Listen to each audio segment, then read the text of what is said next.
Hello and welcome to the Intel Brief. Today is Tuesday, 7 January. I'm your host Daniel and let's get into the brief.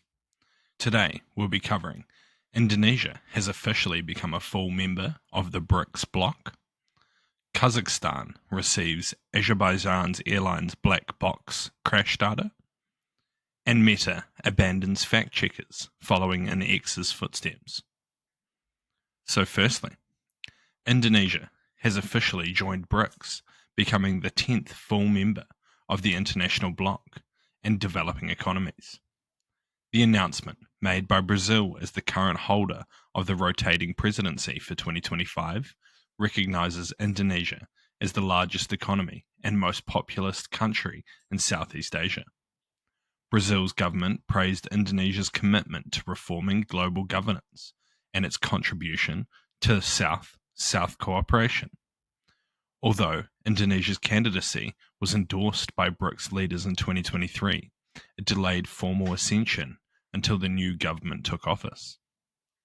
Marking the occasion, Indonesia's Foreign Affairs Minister highlighted its aim to play a more active role in global issues and promote a fairer, more inclusive, multilateral system.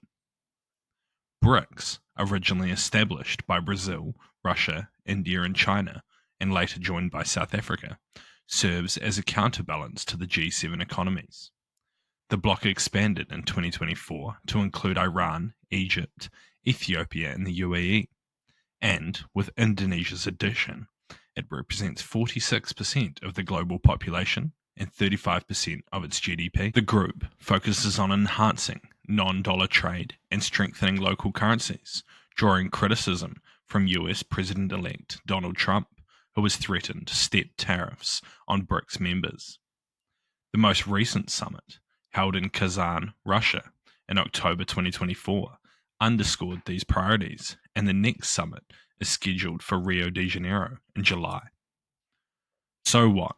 While undoubtedly strong, it is unlikely that BRICS has the same effect as groups such as the G7. This is due to the shared values within the G7 nations, otherwise known as the West by many nations. BRIC member states do not have the same ideologies, religious beliefs, or geopolitical goals, to the point where some BRIC nations are currently in low-intensity conflicts against each other. However, countries such as Australia will not see this alignment positively. As their northern neighbour, it is likely that this could lead to increased diplomatic efforts to counter BRICS' influence in Southeast Asia. And next, Brazil's Air Force investigators have successfully extracted data from the black box recorders of the Azerbaijan airliner that crashed in Kazakhstan on December 25th. The data has been handed over to Kazakh authorities as part of the International Aircraft Accident Investigations Protocols.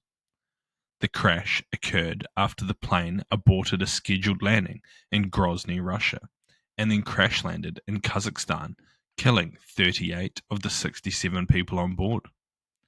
Azerbaijan suspects that the aircraft was shot down by Russian air defense missiles, allegedly deployed to counter Ukrainian drones in the region. Investigators from Kazakhstan, Azerbaijan, and Russia collaborated during the data extraction process. Azerbaijan's president has accused Russia of concealing the cause of the crash and spreading delusional versions of the incident. He has demanded a formal apology, accountability, and punishment for those involved, labeling the targeting of a passenger airliner as criminal. Meanwhile, Russia's President Vladimir Putin has expressed regret over the tragic incident in Russian airspace and has not admitted to culpability or addressed claims that the plane was struck by Russian weapons. The black box data, which could reveal critical flight details and cockpit conversations, is expected to play a central role in the investigation, with Kazakhstan responsible for releasing the findings. So what? It'll be very interesting to see what kind of evidence can be gained from the recovery of the black box information. Sadly, I do not know enough about aviation protocols to have more details into this. However, it is highly likely that it will include all radio communications, which could provide further details on if Russian airports denied the aircraft support as previously reported.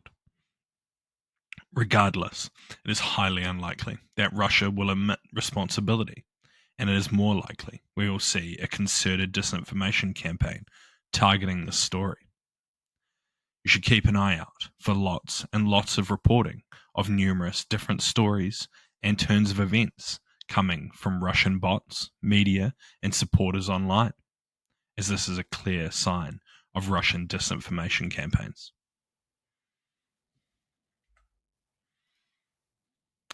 And lastly, Meta, the social media giant led by Mark Zuckerberg, has announced plans to phase out third-party fact-checkers on its platforms in the US, replicating them with the system of community notes. Zuckerberg cited concerns about political biases and fact-checking, claiming it has eroded trust and called for a return to free expression as Meta's core value. This shift mirrors the approach Elon Musk has taken on the platform now known as X, which has already eliminated fact-checking in favor of community-driven moderation. As part of the overhaul, Meta intends to simplify its content policies, remove restrictions on topics such as immigration and gender, and relocate its trust and safety teams from California to Texas, where Zuckerberg believes there is less concern over political bias. Additionally, the platform will allow users greater control over the amount of political content they encounter, reversing its 2021 policy to reduce political discourse. This move comes as Zuckerberg works to rebuild his ties with President-elect Trump, who has previously criticized Meta for its perceived liberal bias. In the past, Meta has both supported and opposed Trump, including donating to his inauguration fund, but later banning him from Facebook after the January 6th Capitol riots. Though his account has since been restored, recent efforts, such as a private dinner in Mar-a-Lago, signal an attempt to realign with the incoming administration. In his video statement, Zuckerberg expressed Meta's intent to collaborate with Trump to counteract international censorship laws, citing concerns over growing government restrictions on free speech worldwide. So what? This is a huge move for such a large social media company, and while it is likely somewhat political, it is also possible that it is a way to get younger users to stay on Meta's platform. However, it is likely that the community notes feature is open to manipulation, like any system is, leaving the platform open to disinformation efforts like those seen on X. Regardless, from an HM intelligence perspective, this is great to see, as we're constantly worried about being restricted or banned. But we'll have to wait and see what this means for the platform as a whole. Thank you for tuning in to the Intel Brief, your daily update on global geopolitics, brought to you by HM Intelligence. Support the show by sharing it with your friends and leaving us a 5-star review. And if you're curious to learn more about intelligence, you can check out one of our courses. They're all online, self-paced and affordable. More information can be found in the description below. Thank you for listening. I've been your host, Daniel, and I'll see you next time.